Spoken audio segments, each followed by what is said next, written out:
کە شەوی ڕابردوو چەکدارەکانی داعش لە گوندەکانی باکووری خۆڕەواتی قەزای فورماتۆوە دیارە لە ڕێگەی ئاوی با بڵێن زەڵێەوە پەڕی بوونەوە بۆ منطقەکان بۆ گوندانە و لەوێ کۆمەڵێک بۆمبیان تەقاندبووەوە بە هێزەکانی حکوومەتی عراقیەوە پۆلیسی ئیتحادیش کە زۆربەی ئەندامان و کارمەندانی ئەم پۆلیسانەی سەر بە خورمات و تورکمانی شیعەمەزەبی خەڵکی ئامرلین بۆ بەهانەوە چوونی هێزەکانی حەشدی شعبی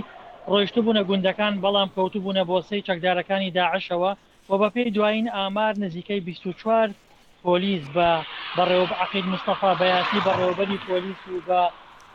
مقدم محەممەدستاری جەگری بەڕێوەبەری پۆلیس و سەررجەمیان نزیکەی تاکو ئێستا 22 پۆلیسی اتحادی خورمات و گیانیان لە دەستداوە و دیارە شارتا بەرەبەیانی ئەمڕۆ بەردەوام بوو چەکدارەکانی داعش